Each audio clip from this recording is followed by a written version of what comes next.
नमस्कार आदरणीय दर्शकवृन्द, आजको प्रेसको यो अर्को एउटा विशेष संवादमा यहाँहरूलाई धेरै स्वागत छ। म रोहित भण्डारी। दर्शकवृन्द, राष्ट्रिय प्रजातन्त्र पार्टीका निवर्तमान अध्यक्ष कमल थापाले फेरि दोस्रो पटक पूर्व राजा ज्ञानेन्द्र शाहमाथि गम्भीर आरोप लगाउनु भएको छ। उहाँले एउटा वक्तव्य नै जारी गरेर पूर्व राजा ज्ञानेन्द्र शाहमाथि आरोप लगाउनु भएको हो। 2074 सालमा तत्कालीन अवस्थामा राप्रपा विभाजनका लागि पनि ज्ञानेन्द्र शाहले भूमिका खेलेको र अहिले केही भजन मण्डलीहरू तयार गरेर राप्रपाको यसअघिको नेतृत्वको राजनैतिक भविष्य नै समाप्त गर्ने गरी निर्मल निवास र पूर्व राजा ज्ञानेन्द्र शाह लागि परेको उहाँको आरोप रहेको छ। उहाँको यो आरोपलाई लिएर यति बेला कतिले कमल थापामाथि नै विभिन्न प्रकारका आरोप लगाइरहेका छन् भने कतिपयले निर्मल निवासमाथि आरोप लगाइरहेका छन् र अब देशमा राज संस्था फर्कन सक्ने त्यो सम्भावना क्षीण हुँदै गयो भनेर समेत टिप्पणी गर्न थालेका छन्। हामी आजको यो कार्यक्रममा विशेष गरी यही सन्दर्भ र राज संस्था पुनर्स्थापनाको सम्भावनाका विषयमा केन्द्रित रहेर कुराकानी गर्छौँ। यसका लागि यति बेला हामीसँग हुनुहुन्छ राष्ट्रिय नागरिक आन्दोलनका राष्ट्रिय संयोजक डाक्टर मनोज कुमार झा। उहाँलाई म स्वागत गर्छु। स्वागत छ यहाँलाई। धन्यवाद सर। आराम हुनुहुन्छ? आरामै छु। यहाँहरू राज संस्थाका पक्षमा लामो समय यता वकालत गर्दै आइरहनु भएको छ। म पछिल्लो पटक सम्पन्न राप्रपाको महाधिवेशनका सन्दर्भमा केन्द्रित रहेर कुराकानी गर्न चाहेँ र मेरो पहिलो यहाँसँग जिज्ञासा चाहिँ राप्रपाका निवर्तमान अध्यक्ष कमल थापाले एकपटक होइन दोहोऱ्याएर फेरि दोस्रो पटक उहाँले ज्ञानेन्द्र शाह र निर्मल निवासका माथि गम्भीर आरोप लगाउनु भयो कि उहाँले भन्नुभयो राप्रपाको आन्तरिक चुनावमा ज्ञानेन्द्र शाह र निर्मल निवासका तर्फबाट ठाडो हस्तक्षेप भयो र म भर्सना गर्दछु भनेर भन्नुभयो। दोस्रो पटकको उहाँको त्यो वक्तव्यलाई यहाँले कुन रूपमा लिनु भएको छ? धन्यवाद रोहित सर। यहाँले पृष्ठभूमिमा भन्नुभयो जस्तै र अहिले प्रश्न गर्दाखेरि भन्नुभयो जस्तै सबभन्दा पहिला त यो कमल थापा निवर्तमान अध्यक्ष भनौँ राप्रपाको निवर्तमान अध्यक्ष कमल थापाजीको यो एकदमै गैर जिम्मेवारपूर्ण, गैर राजनीतिक, अपरिपक्व शैली हो। यो यसलाई यसरी लिउँ। अर्कोतर्फ उहाँको गतिविधि विगत लामो समयदेखि, यो 2-4 महिना 6 महिना या 2-4 वर्षदेखिको होइन, लामो समयदेखिको उहाँको जुन गतिविधि र बोलाइ, हामी नेपाली भन्छौँ नि बोलाइ र गराइमा भिन्नता, बोलाइ र गराइको हामीले विश्लेषण गऱ्यौँ भने हुन त उहाँहरूको पार्टीको कुरा हो। म उहाँको पार्टीको आन्तरिक कुरामा म टिप्पणी गर्न चाहन्न, किनभने म पनि एउटा राजनीतिक व्यक्ति भएको कारणले। तर जसरी उहाँले निर्मल निवास र राज संस्थालाई भनौँ न विवादमा तान्ने दुष्प्रयास गर्दै हुनुहुन्छ, त्यस कारणले बोल्नै पर्ने अवस्था आएको छ। त्यस कारणले मात्रै म विश्लेषण गर्न खोजे हो। अब कमल थापाजीको जुन उहाँले आरोप लगाइराख्नु भएको छ, राजा ज्ञानेन्द्र, राजपरिवार, निर्मल निवास, सचिवहरू कसको नामै उच्चारण गरेर समेत उहाँले सार्वजनिक गरिराख्नु भएको छ। सबभन्दा पहिला त के बुझौँ भने यो कमल थापाजीले स्व आत्मसमीक्षा गर्नुपर्ने बेला भएको छ। किनभने निर्मल निवासले सिध्याइदियो, निर्मल निवासले यस्तो गरिदियो भन्नुभन्दा पहिला उहाँभित्र रहेका कमले प्रवृत्ति, कमल थापाभित्र रहेका कमले प्रवृत्ति मैले भन्ने गरेको छु र मैले आज मात्रै भने होइन, राप्रपाको स्थापना कालदेखिकै हामीले विश्लेषण गर्न सक्नुपर्छ। राप्रपा कहिले पनि एक नभएको पार्टी, जन्मिँदैखेरि गर्भबाट जन्मिँदैखेरि दुईटा भएर, दुईटा टाउको भएको, दुईटा शरीर भएर जन्मिएको पार्टी हो यो। त्यो पनि मध्यरातमा तपाईको 12 बजे 12:15 बजेतिर एउटा राप्रपा जन्म्यो, 12:30 बजेको हाराहारीमा अर्को राप्रपा जन्मेको अवस्था छ जन्मिँदैखेरि। भने अर्कोतिर हामीले के ध्यान पुर्याउनु पर्ने विषय के छ भने राप्रपा भनेको पञ्चेहरूको पार्टी हो। भनेपछि टिके प्रथामा रमाउने राप्रपाको अहिलेसम्मको जति पनि नेतृत्वहरू भए त्यो जनताबाट खाडिएर जनताबाट चुनिएर या कार्यकर्ताबाट चुनिएर आएका त एउटै पनि नेतृत्व छैनन्। त्यो पञ्चायत कालमा राजाले टीका लगाइदिएर मन्त्री प्रधानमन्त्री पड्काएका, राजदूत पड्काएका, जीएम पड्काएका विभिन्न सुविधाभोगी पदहरूमा पुगेका व्यक्तिहरू जब 45-46 पछि जुन यो बौलाहावादी व्यवस्था नेपाली जनतामाथि थुपर्यो, त्यसपछि त्यो बौलाहावादी पहिला राजाको बेलामा पनि खाएका हैन, डकार पनि नगरेका व्यक्तिहरूको झुन्ड, त्यो झुन्ड जसले नेपाली जनता र राज संस्थाको बीचमा फाटो ल्याउने, राज्यको शक्ति दोहन गर्ने अनि सबै दोषहरू राज संस्थामा, राज परिवारमा थुपर्नमा जसले सहायक भूमिका नभनौँ सक्रिय भूमिका खेले, त्यो झुन्डहरूको स्वार्थ समूहहरूको मिसिएर बनेको एउटा राजनीतिक तथाकथित राजनीतिक दल हो राप्रपा बनेको। एकदमै क्लियर छ त्यसमा। र पछिल्लो समय जुन कमल थापाजीको सन्दर्भमा यहाँले प्रश्न राख्नुभयो, कमल थापाजी त राजावादी त कहिले पनि थिएनन् नि। राजा, एकैछिन मैले टुङ्ग्याएँ, राजा र निर्मल निवासलाई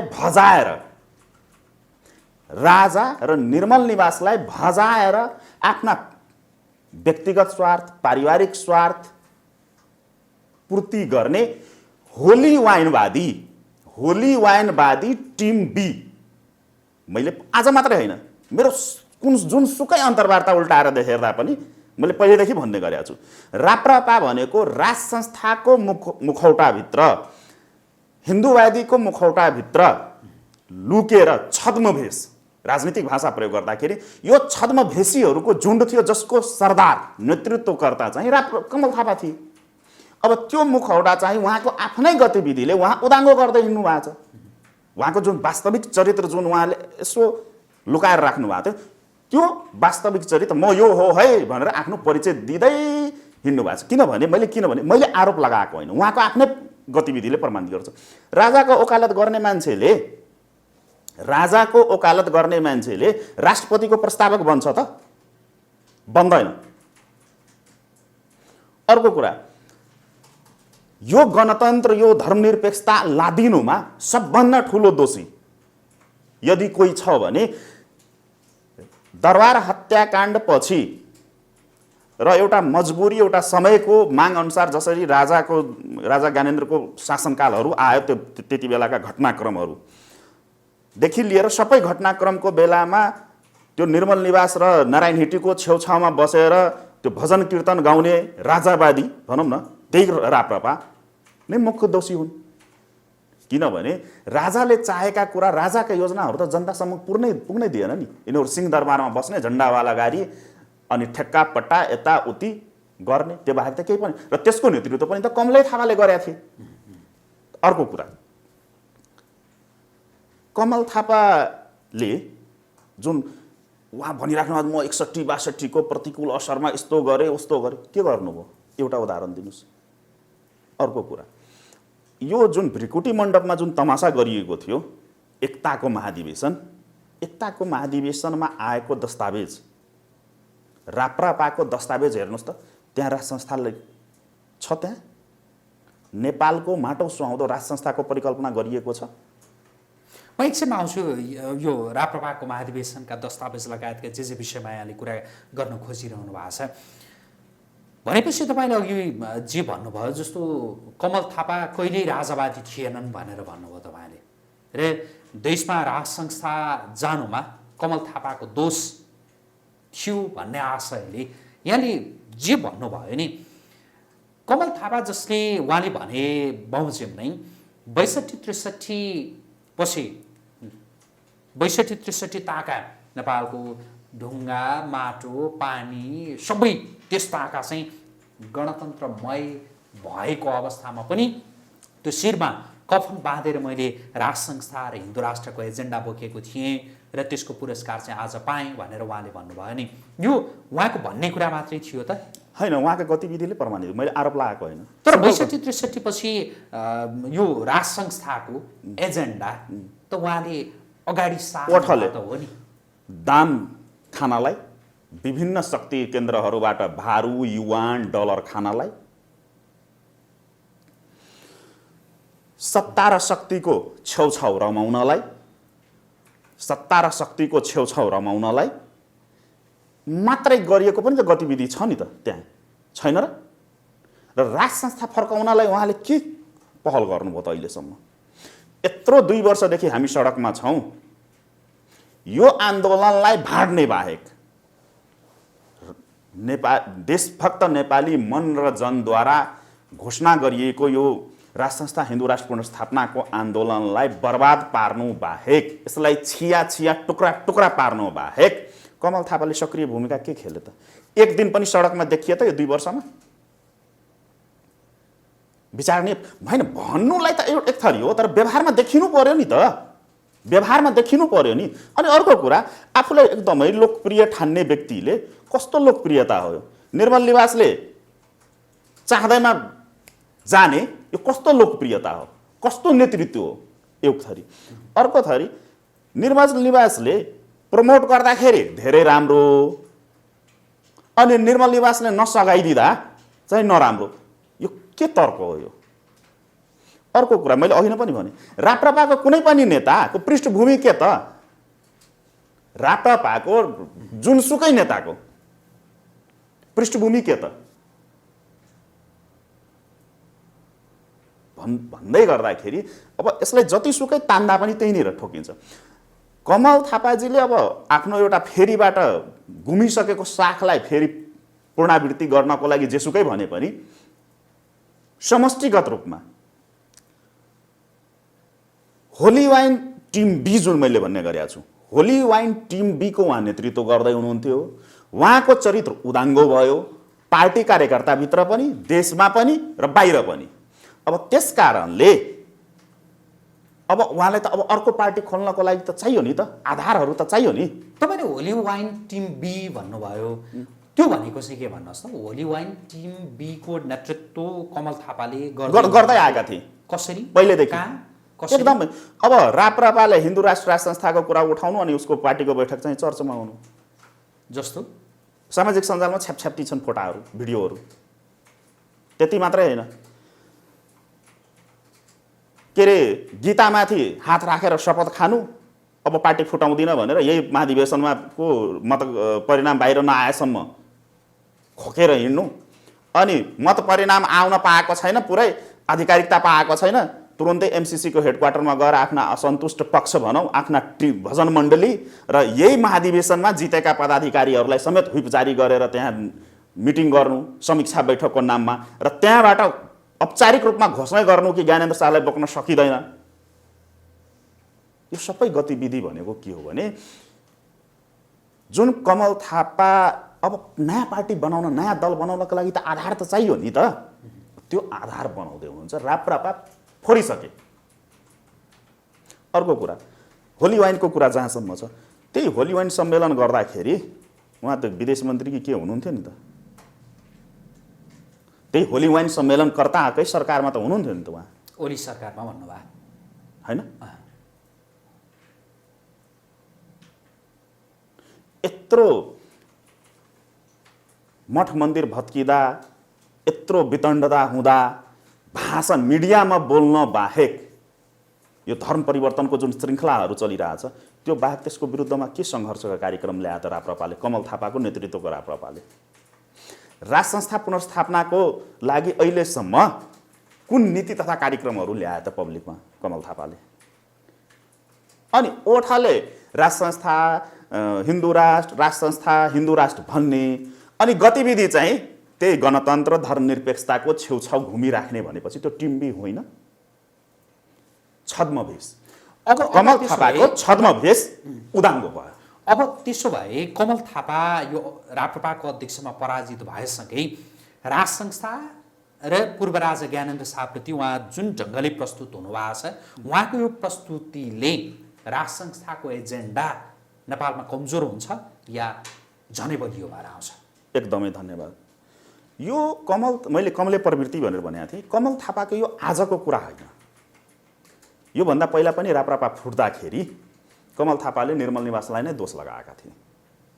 त्यो त पछिल्लो समयको जो वक्तव्यमा नि उहाँले भन्नुभएको छ, छैन 2074 मा पार्टी विभाजनका लागि होइन त्यति बेला निर्मल पनि निवासले ज्ञानेन्द्र शाहले त्यति बेला पनि भूमिका खेलेको जसको प्रमाण हामीसँग छ भनेर त उहाँले भर्खरै जारी गर्नुभएको वक्तव्यमा पनि भन्नुभएको छ। होइन, यो हिजो जारी गरिएको विज्ञप्तिमा त भनिएकै छ। सँगसँगै त्यति बेला पनि बोलेका थिए र यही महाधिवेशनको क्रममा पनि एउटा मेन स्ट्रिमका मिडिया टिभी च्यानलमा दिएको अन्तर्वार्ता हेर्नुहोस्, त्यसमा कमल थापाले फेरि के बोलेका छन् भनेपछि उहाँको बोलाइ नै के भयो भने यो बाबुराम जस्तो भयो क्या, बोलाएर मैले भने गरेको छु नि त, मिडियामा आउनलाई आफ्नो एउटा व्यक्तित्व प्रदर्शन गर्नको लागि जे पनि बोल्ने कि आफ्नै बोलीमा सन्तुलन नभएको, के बोलिरहेको छु त्यो पनि थाहा नभएको व्यक्ति। अब रह्यो कुरा यो आन्दोलनको सेन्समा यहाँले जुन उठाउनु भएको थियो, रोहित सर, कमल थापाले चाहँदैमा राज संस्था आउने, राज संस्था फर्किने, राज संस्था पुनर्स्थापना हुने र कमल थापाले नचाहँदैमा नहुने यो परिस्थिति छैन। तर एजेन्डा बलियो या कमजोर भन्ने त होला छैन, त्यहाँ पनि केही फरक पर्दैन। त्यही भएर मैले फेरि त्यो टिम बीमा जोडेँ, मैले यो प्रश्नलाई फेरि त्यही गरेँ। किनभने कमल थापाले त मैले अघि नै पनि भने नि, यो जारी वा आन्दोलन भाड्ने व्यक्ति, यहाँले पनि मलाई पछिल्लो अन्तर्वार्तामा पनि सोध्नु भएको थियो, तपाईँहरू यति सङ्गठनहरू ब्यानरहरू हुनुहुन्छ किन मिल्नुहुन्न त, यो त आम जिज्ञासाको प्रश्न हो भनेर सोध्नु भएको थियो, मलाई पछिल्लो अन्तर्वार्तामै सोध्नु भएको थियो। त्यो पनि आज भनौँ, अहिले जुन यो अभियानहरू देखिएको छ जति पनि, त्यसमा मोर देन 90% अभियानहरू त त्यही राप्रपाबाट सञ्चालित रहेछ भनेर त यो भ्रिकुटी मण्डपको तमासाले नै प्रमाणित गर्यो नि त, देखिएन? भनेपछि यो आन्दोलनलाई पनि एकदमै पाटमा एकदम फुट डालो राज गरो भनेर भन्छ, डिभाइड एन्ड रुल्स गराउने व्यक्ति पनि त के अरे पार्टी पनि त राप्रपा नै रहेछ नि त, एकीकृत हुन नदिने, र त्यसको नेतृत्वकर्ता पनि कमलै थापा रहेछ भनेर पनि त देखियो नि त। भनेपछि कमल थापाले हिजो पनि राज संस्था चाहेका थिएनन्, फर्कियोस् भनेर, यो एउटा कमाउने खाने भाँडो मात्रै भयो कि। जस्तै कि मधेसवादी दलको कमाउने खाने भाँडो भनेको मधेसको इस्यु, मधेसको इस्युमा आन्दोलन गरिराख्ने, वक्तव्यबाजी गरिराख्ने, ठ्याक्कै चुनावको बेलामा 200-400 मान्छे मर्न लगाउने, शहादत दिलाउने विभिन्न, अनि त्यसको सेन्टिमेन्ट, मधेसको सेन्टिमेन्टलाई भोटमा होइन मतमा परिणत गराउन, जस्तै यो मधेसवादी दलहरूको जुन रणनीति छ नि, ठ्याक्कै त्यही रणनीति भनेको कमल थापा वा राप्रपा पार्टीको रणनीति पनि त्यही हो। राज संस्था हिन्दू राष्ट्रको ओठे कुरा गर्ने अनि त्यसलाई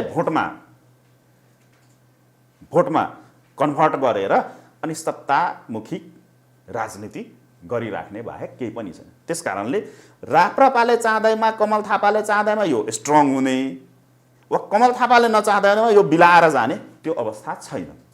किनभने सडकमा हामी अहिले पनि छौँ नि त, र जबसम्म पुनर्स्थापना हुँदैन तबसम्म त हामी हुन्छौँ नै। र अर्को कुरा, उपस्थितिले के गर्छ के गर्दैन यो यसका विषयमा थप भोलिका दिनमा समीक्षा गरौँला। यति बेला चाहिँ जुन यो राष्ट्रिय प्रजातन्त्र पार्टीको नेतृत्वबाट कमल थापा विस्थापित भएसँगै अब मैले अघि पनि सोधेँ, फेरि त्यही म दोहोऱ्याएर सोध्छु कि यसले राज संस्थाको एजेन्डामा कुनै फरक नै पार्दैन भन्ने हो? त्यही भन्दै थिएँ, अब त्यही भन्दै थिएँ। अब राप्रपा यहाँकै प्रश्नमा म टेक्दै थिएँ, फेरि यहाँले प्रश्न हाल्नुभयो। एउटा त हामी अहिले पनि छौँ र हामी अब झन् सशक्त भएर, किनभने सिन क्लियर भयो, अब पब्लिकले पनि बुझे, जसले सोधिरहेको थियो हामीहरूलाई गाली गर्ने, अब यहाँ मिडियाहरूले पनि गाली गर्ने कि तपाईँहरू खालि ब्यानर मात्रै बनाउनुहुन्छ, एकीकृत किन हुनुभयो, अब चाहिँ क्लियर भयो सिन, एकीकृत किन भइरहेको थिएन यो आन्दोलन, त्यसको सिन पनि क्लियर भएको छ। भनेपछि यो कमले प्रवृत्तिको जुन उजागर भयो कमल थापाकै कारणले, त्यसले पनि यो मुद्दालाई झन् शक्तिशाली बनायो। अब एकदमै क्लियर छ सिनहरू भने। अब र यहाँको प्रश्न, त्यसमा के छ भने राप्रपामा दुईवटा पार्टी छन्, राप्रपा भित्रै पनि दुईवटा पार्टी भनेपछि दुईवटा सिद्धान्त, एउटा चाहिँ होलीवादी सिद्धान्त, गणतन्त्र पक्षधर, धर्मनिरपेक्षता पक्षधर, र एउटा राज संस्था र हिन्दू राष्ट्र पक्षधर, जुन हिजोसम्म त्यो कित्ता काट भएको थिएन, त्यहाँ छ्यासमिस थियो कि अन्यल थियो, को चाहिँ राजा मानिरहेछ, को राजा मानिरहेको छैन, को गणतन्त्र मानिरहेछ, को राज संस्था मानिरहेछ, को हिन्दू अधिराज्य चाहन्छन् या हिन्दू राष्ट्र चाहन्छन् र को होलीवाइन चाहन्छन्, धर्मनिरपेक्षता चाहन्छन्। भनेपछि अब राप्रपामा भनेको सिन क्लियर भयो। त्यहाँ एकदम क्लियर के छ भने एउटा पक्षले होलीवाइनलाई मान्यता दियो, अर्को पक्षले गङ्गाजललाई मान्यता दियो, एउटा पक्षले बाइबल समात्यो, जुन एउटा छद्मवेश थियो नि त्यो क्लियर भयो। मैले अघिदेखि भन्दै एउटा पक्षले गीता समात्यो।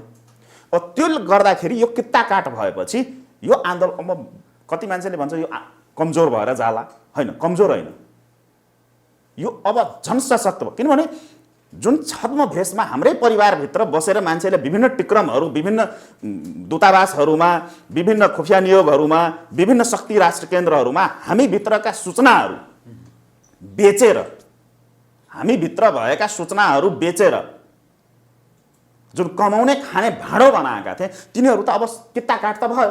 अब त्यो किता काट भइसकेपछि अब यो आन्दोलन एकीकृत हुन्छ र यो आन्दोलन झनै सशक्त भएर अगाडि बढ्छ। अब अध्यक्षमा राजेन्द्र लिङ्गदेन आउनु भएको छ। उहाँ आइसकेपछि राप्रपाभित्रको जो राज संस्था पक्षधरहरू, तपाईँले अघि भन्नुभयो त्यहाँ राज संस्था पक्षधर पनि छन् र गणतन्त्र पक्षधर पनि छन् भनेर, राजेन्द्र लिङ्गदेन नेतृत्वको राप्रपा भनौँ न, राजेन्द्र लिङ्गदेन जसले अब राप्रपालाई अगाडि बढाउँदै हुनुहुन्छ, यो नेतृत्वका प्रति चाहिँ तपाईँको बुझाइ के छ? एकदमै धन्यवाद, एकदमै मार्मिक प्रश्न उठाउँ। यहाँ के छ भने त्यहाँ पुग्नुभन्दा पहिला हामी सडकमा फेरि आउनुपर्ने हुन्छ। सडकमा हिजोसम्म यो भ्रिकुटी मण्डपको तमासा नभएसम्म 4वटा पक्ष देखिएका थिए, राजावादी भनौँ या राज संस्था पक्षधर र हिन्दूवादी पक्ष। 4वटा राजनीतिक शक्ति थियो। एउटा राजनीतिक शक्ति मैले नेतृत्व गरिरहेको सङ्गठन राजनीतिक शक्ति र 3वटा राजनीतिक शक्ति थिए त्यहाँ, जुन त्यो राप्रपाको छेउछाउको, जुन मैले अघि नै भने। राप्रपा अहिले 3 टुक्रामा छ। अब राजेन्द्र लिङ्गदेनजीको व्यक्तित्वमा जाँदैछु म। राप्रपा 3 टुक्रा भयो। एउटा पक्षधर गणतन्त्रवादी होलीवानवादी टिम बी, एउटा पक्षधर अब त्यसलाई निस्केरै जाने हो। आज भोलि निर्वाचन पार्टी चाहिँ फुटिसकेको छ, निर्वाचन आयोग जान मात्रै बाँकी छ कमल थापाजीको। अब अर्को के छ भने राजेन्द्र लिङ्गदेनजीले नेतृत्व गर्नुभएको राप्रपा र सडकमा भएका पूर्व राप्रपा।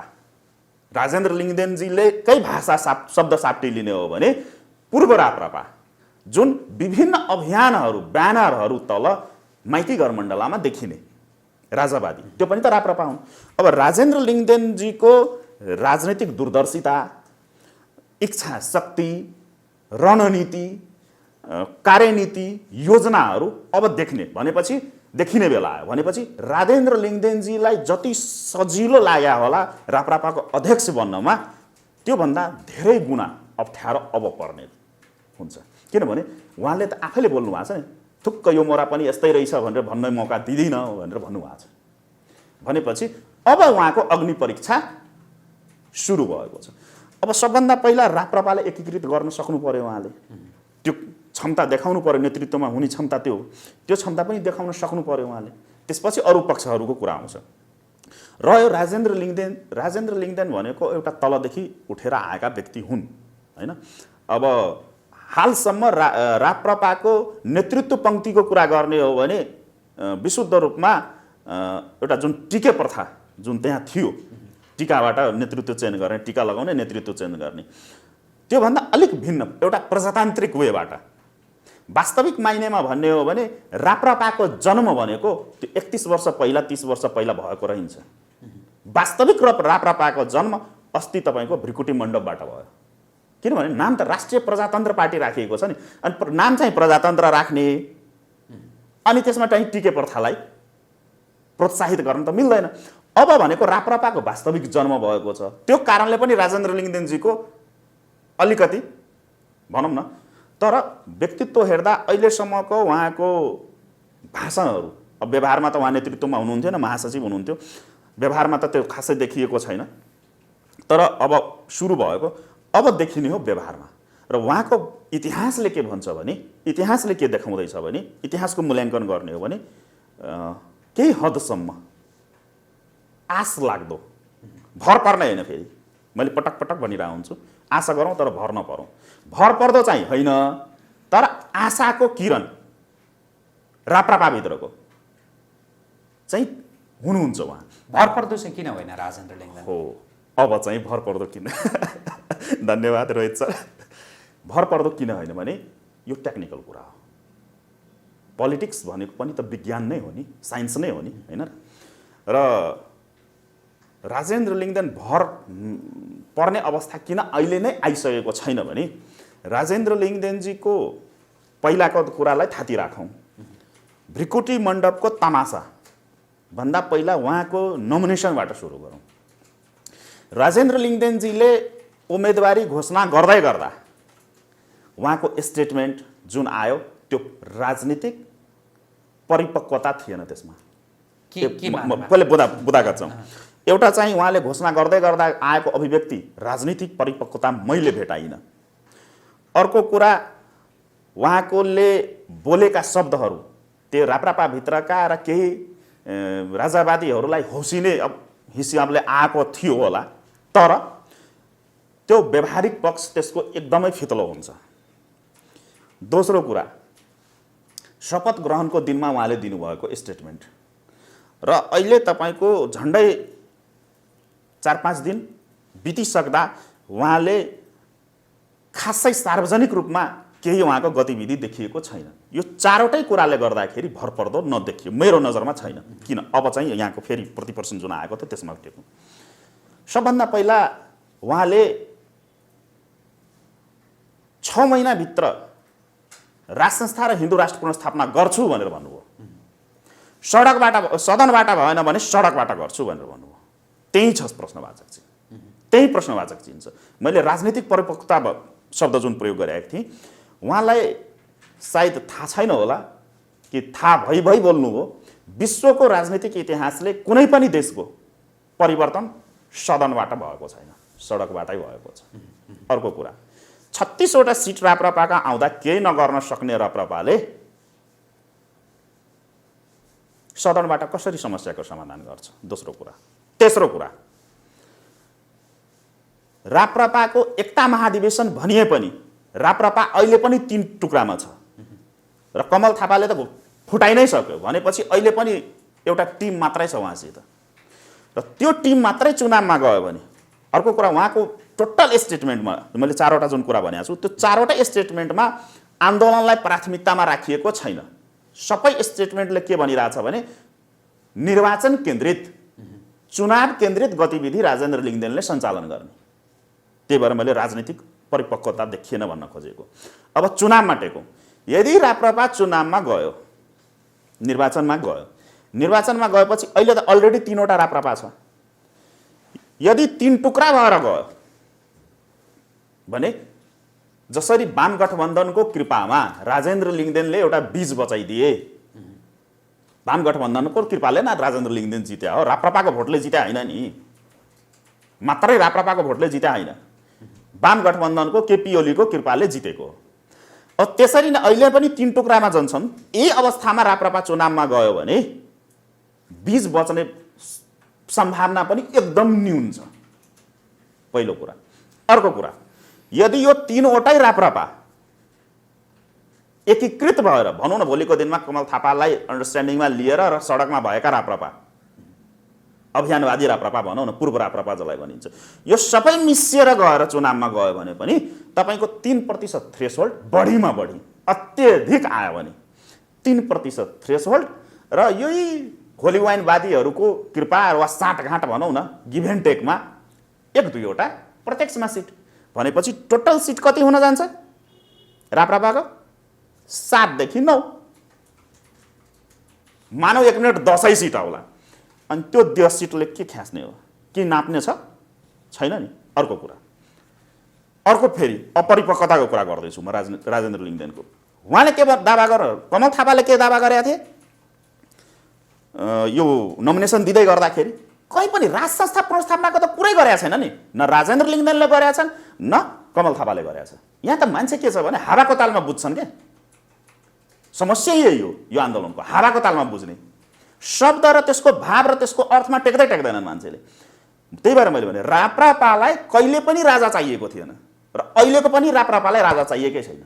राज संस्था पुनर्स्थापनाको आन्दोलन तुहाउने नै राप्रपा हो। अर्को प्रमाण दिँदैछु। अब अर्को तर्क, कमल थापाले के भने, दुईटैको तुलना गर्दैछु। कमल थापाले के भने उम्मेदवारी दिँदै गर्दाखेरि, म अब आउने स्थानीय निर्वाचनमा कम्तीमा 50 वटा स्थानीय तह जिताउने मेरो लक्ष्य छ, त्यस कारणले मलाई भोट दिनुहोस्। 500वटा वडा अध्यक्ष जिताउने मेरो लक्ष्य छ, त्यस कारणले मलाई भोट दिनुहोस्। 3वटा तर्क थियो उहाँको। र तेस्रो तर्क के थियो भने आगामी संसदीय निर्वाचनमा राप्रपालाई वैकल्पिक शक्तिको रूपमा अगाडि बढाउँदै सम्भवतः तेस्रो शक्ति बनाउने उहाँको भोट मगाइको। र राजेन्द्र लिङ्गदेन पनि त्यही सेरोफेरोमा कुरा गर्नुभएको थियो। उहाँको के थियो भने पहिलो जनजाति प्रधानमन्त्री बनाउने भनेपछि उहाँ जित्नुभन्दा पहिला प्रधानमन्त्रीको ख्वाब, यहाँ राजा पुनर्स्थापनाको कुरै छैन, रणनीति नै छैन। यहाँ आफू कसरी प्रधानमन्त्री बन्ने, उहाँले एउटा नेसनल टेलिभिजनमा बोलेको कुरा भन्दैछु। उहाँले के भन्नुभएको थियो भने अब नेपालको प्रधानमन्त्री जनजातिको छोरा बन्छ र त्यो मै बनाउँछु भनेको उहाँले आफूलाई प्रधानमन्त्रीको रूपमा प्रस्तुत गर्नुभयो एउटा। अर्को कुरा उहाँले के भन्नुभयो, सदनबाट तपाईँ कति मत ल्याउनुहुन्छ। एमाले जस्तो पार्टी नेपालको साङ्गठनिक रूपमा सबभन्दा ठुलो शक्ति हुन एउटा राजनीतिक कर्मीले अर्को राजनीतिक कर्मीको बारेमा त्यसरी भन्न मिल्दैन हैन, तर जे वास्तविकता छ त्यो भन्नुपर्छ। एमाले भनेको अहिलेको वर्तमान अवस्थामा हिजो पनि र आज पनि देशको सबभन्दा ठुलो राजनीतिक शक्ति हो साङ्गठनिक रूपमा। त्यसपछि त्यत्रो 12 वर्षको हत्या हिंसा लुट खसोट मचाएर आएको माओवादी र त्यसपछि साना साना दलहरू समूहहरू मिसिएर वाम गठबन्धन भन्दा 12-13वटा समूह मिलेर वाम गठबन्धन निर्माण भयो। चुनावमा तपाईँको भारू युवान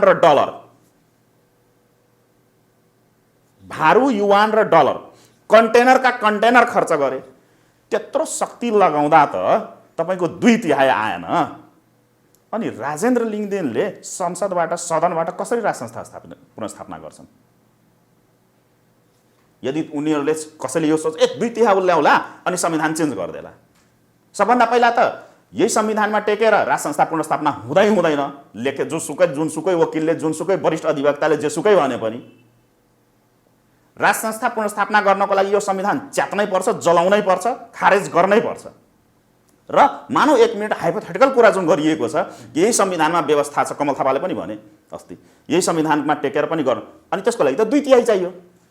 अनि 2/3 राप्रपाले न्वारानदेखिको बल र परापूर्वकालदेखिको बल, पूर्व जन्मको बल पनि, र राप्रपाका पुराना नेताहरू जुन मरेर गए प्रधानमन्त्रीहरू, उनीहरू सबैको तागत एक ठाउँमा लगाइदिने हो भने पनि 2/3 आउँछ।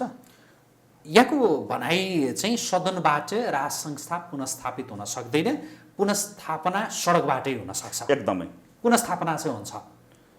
अब त्यहाँ टेकौँ। त्यस कारणले अब यसलाई टुङ्ग्यौँ। त्यस कारणले राप्रपाले, मैले फेरि राप्रपाको व्यापार के भयो भने त्यो चाहिँ राजेन्द्र लिङ्गदेनको होस् या कमल थापाको होस्, अलिकति क्रान्तिकारी देखिएका छन् कमल थापाभन्दा बढी। राजेन्द्र लिङ्गदेन आश लाग्दो छ। अब हेरौँ, गतिविधिले प्रमाणित गर्छ, त्यो पनि समय छैन। अब गतिविधिले हेर्दै जाउँ, समीक्षा हुन्छ। तर राप्रपाले भनेको ब्रान्डिङ भनेको राज संस्थाको मुद्दा बेच्ने, ब्रान्ड बाहेक केही पनि होइन। त्यस कारणले सडकबाटै हुन्छ, सम्भव छ, सडकबाटै हुनुपर्छ र सडकबाटै हुन्छ। र एकदमै रोहितजी, म त ढुक्क छु। म हिजो पनि ढुक्क थिएँ, आज पनि ढुक्क छु र भोलि पनि ढुक्क हुनुहुन्छ। अब नेपालै नरहने कल्पना गर्ने हो भने त्यो आफ्नो ठाउँको कुरा छ होइन, तर आवश्यकता पनि हो राज संस्था नेपालमा फर्किन्छ। यो चाहिँ ढुक्क हो, सडकबाटै फर्किन्छ। अब जस्तो सडकबाट फर्किन्छ भनेर यहाँले भनिरहनु भएको छ, विभिन्न अभियानहरू जो राज संस्था पक्षधरहरू यहाँ लगायतका विभिन्न व्यक्तिहरूको नेतृत्वमा भइरहेका अभियानहरू छन्, ती अभियानहरूमा त्यति धेरै मान्छेहरूको उपस्थिति छैन। अब पार्टीको कुरा गर्ने हो भनेदेखि तपाईँले भनिहाल्नुभयो राप्रपामा 2 खेमा छन्, त्यहाँभित्र राज संस्था भन्ने, तर भित्रभित्रै गणतन्त्रका लागि लाग्नेहरू एकातरी छन्, अर्कातरी राज संस्थाकै लागि लाग्नेहरू छन्। अनि सडकमा को आउँछ र राज संस्था पुनर्स्थापित हुन्छ। एकदमै धन्यवाद। मैले 2 फ्र्याक होइन, 3वटा फ्र्याक्सन भने। राप्रपामा 3वटा पक्ष छन्, एउटा होलीवाइनवादी र 2टा चाहिँ राजावादी, राज संस्थावादी। एउटा चाहिँ राजेन्द्र लिङ्गदेनजीको भित्री मूल राप्रपा, एउटा चाहिँ पूर्व राप्रपाहरूको झुन्ड जुन माइती घर केन्द्रित अभियानहरू हो। अब के थियो भने हिजोसम्म हामी अन्यलमा थियौँ। अब भ्रिकुटी मण्डपको तमासाले सिन त क्लियर गरिदियो, फिल्टर त भयो भनेपछि अब यो आन्दोलन एकीकृत हुने। मैले मेरो पछिल्लो अन्तर्वार्तामा पनि मैले भनेको थिएँ र म पटक पटक भनिरहेको हुन्छु, जबसम्म यसलाई फिल्टर गर्न सकिँदैन, यो आन्दोलनमा भएका व्यक्ति र ब्यानरहरूलाई जबसम्म फिल्टर गर्न सकिँदैन, तबसम्म यो आन्दोलनले सार्थकता पनि पाउँदैन, निर्णायक दिशातिर पनि मोडिँदैन। अबको अवस्था के आयो भने एउटा सुखद पक्ष के छ भने पोजिटिभ, सबै नकारात्मक कुरा मात्रै नगरौँ, केही सकारात्मक पक्षहरू पनि छन्। यो राप्रपाको नौटङ्की जुन महाभोज थियो उसमा भ्रिकुटी मण्डपमा, त्यो भोजले के गर्यो भने सिन क्लियर गरिदियो।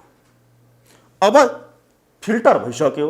अब फिल्टर भएका शक्तिहरू बीच कार्यगत एकता, मोर्चाबन्दी, सहकार्यको एउटा वातावरण बनाउने काम चाहिँ गरेको छ र त्यसमा केही शक्तिहरू लागेका पनि छन्।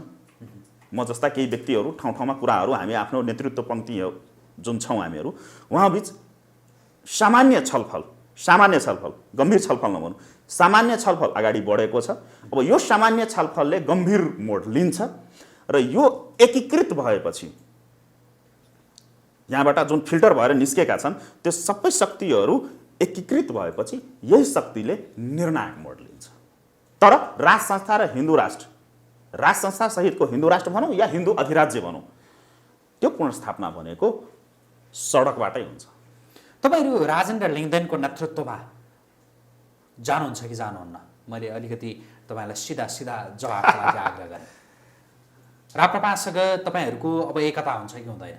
एकदमै धन्यवाद रोहित सर। एकदमै छोटोमा भन्दैन, एकदमै छोटोमा म 2 मिनटमा सकाएँ। सबभन्दा पहिला व्यक्तित्वको कुरा र पृष्ठभूमिको कुरा आउँछ। राप्रपा मैले अघि नै भने पञ्चायत शैलीको पार्टी हो। राजेन्द्र लिङ्गदेनजी एउटा फ्रेस भएर आउनुभएको छ। मेरो आफ्नै राजनैतिक पृष्ठभूमि छ। म आफै एउटा क्रान्तिकारी पृष्ठभूमिबाट आएको, यहाँसम्म आइपुगेको व्यक्ति हो, तलबाट माथिसम्म।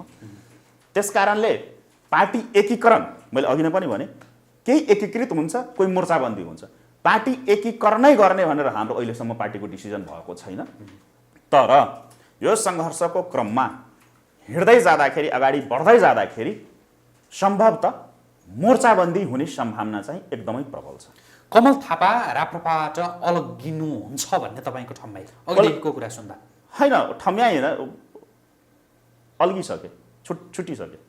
जुन दिन राप्रपाको महाधिवेशनको मत परिणाम बाहिर आयो त्यही दिन 10 बजे एमसिसीको हेडक्वार्टरमा बसेर उनले निर्णय नै गरिसके नि।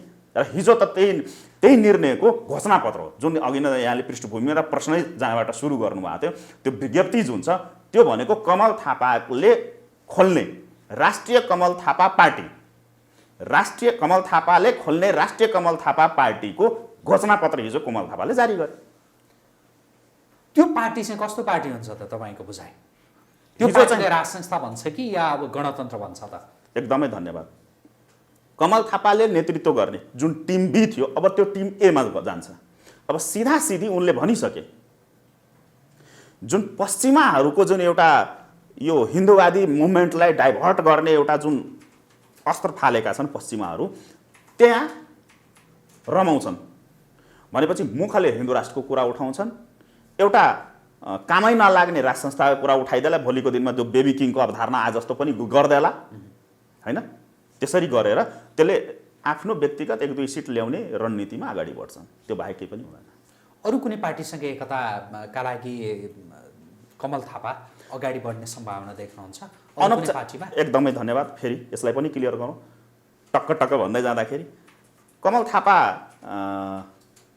औपचारिक रूपमा चाहिँ थिएनन्, तर अनौपचारिक रूपमा त हिजो पनि थिए नि, गणतन्त्रवादीकै छेउछाउमा थिए नि। र अर्को कुरा तपाईँको जस्तो कुन पार्टीको? सिम्पल कुरा हो, एकदमै सम्भावना भनेको तपाईँको यदि मिसियो भने, कमल थापा मिसिन गयो भने तपाईँको 70-75% सम्भावना राख्नु पुष्पकमल दाहालतिर जान्छन्। त्यसको प्रमाणै छ। अस्ति नै पुष्पकमल दाहालले मञ्चमै चढेर भनिदिए, मैले फेरि त्यो टिम बीको आरोप पनि मैले लगाएको होइन, पुष्पकमल दाहाल स्वयंले भने हाम्रो र उहाँको गोत्र एउटै हो भनेर भने नि त। अनि राजावादीहरू फुर्के भने ओहो पुष्पकमल दाहालले पनि गणतन्त्र के अरे राजा स्वीकार्यो भनेर त्यो पनि अर्थ लगाए केही राजावादीहरूले। तपाईँले भनेको कमल थापा माओवादीमा जानुहुन्छ भन्नुभयो? होइन, कमल थापाको त यस्तो छ के, मैले अघि नै पनि भने, फेरि जोडेँ मैले, मधेसवादीको चरित्र र कमल थापाको चरित्र एउटै हो। उनलाई, कमल थापालाई जसले संसदको सिट सुरक्षित गरिदिन्छ, उप प्रधानमन्त्री सहितको कुनै जुठो चाट्ने मन्त्रालय एउटा फिक्स गरिदिन्छ, उतैतिर ढल्किन्छ। त्यस कारणले यदि गयो भने, यदि औपचारिक रूपमै गएर मिसिए भने, कुनै पार्टीको सदस्यता लिए भने 75% सम्भावना राख्नुहोस् पुष्पकमल दाहाल र 25% सम्भावना राख्नुहोस् बालकोट। किनभने कमल थापाको पृष्ठभूमि फेरि गएर त्यहाँ ठोकिन्छ। कमल थापाको पृष्ठभूमि भनेको राजा महाराजाको अनुकम्पा बिना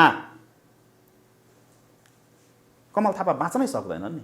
उसलाई त या त नारायण हिटीको अनुकम्पा चाहियो, या निर्मल निवासको अनुकम्पा चाहियो, या तपाईँको कोटेश्वरको पेरिस डाँडाको अनुकम्पा चाहियो, या तपाईँको बालकोटको अनुकम्पा चाहियो, या तपाईँको बुढा नीलकण्ठको अनुकम्पा चाहियो। बिना अनुकम्पाले त बाँच्नै सक्दैन नि। पानी बिनाको माछा हुन जान्छ नि त कमल थापा। तपाईँले अनि यो ज्यादा पूर्वाग्रह त राख्नु भएन कमल थापाका प्रति? होइन, यहाँको प्रश्नै त्यस्तो आएको थियो। त्यो कारण हुन त म छुट्टै राजनीतिक दलको हो, उहाँ छुट्टै राजनीति, तर मुद्दाको कारणले मुद्दा र यो पछिल्लो 15 वर्षदेखि कमल थापाले देखाएको नौटङ्की र यो विगत 5 दिनदेखि जुन उहाँको चरित्र उहाँले आफै प्रदर्शित गरिराख्नु भएको छ, फ्रस्ट्रेसनमा गएर, डिप्रेसनमा गएर उहाँको जुन मानसिक विचलन जुन भएको छ हैन, र पुरै गैर राजनीतिक, पुरै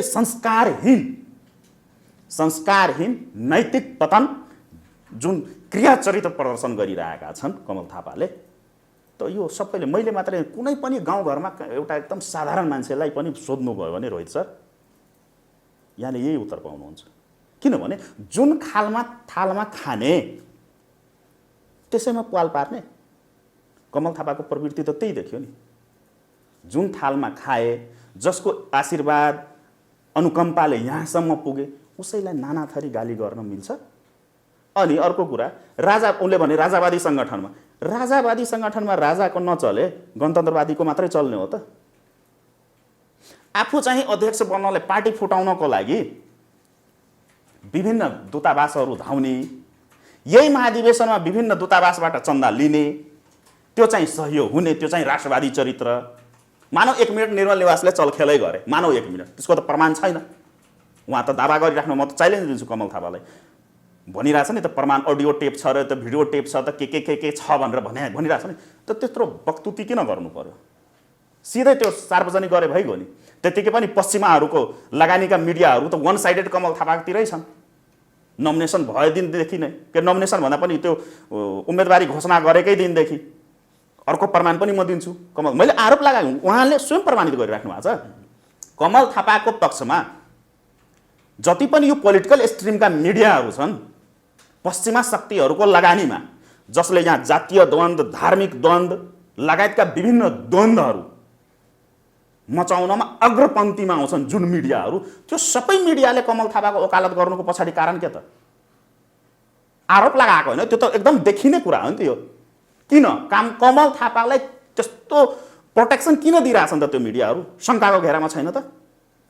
त्यति मात्रै होइन, अब त्यो उहाँले भन्नु प्रमाण छ रे, यार त्यत्रो ठुल्ठुलो मिडिया हाउसहरू तिम्रो गोजीमा छ, सार्वजनिक गर्दैनौ न त।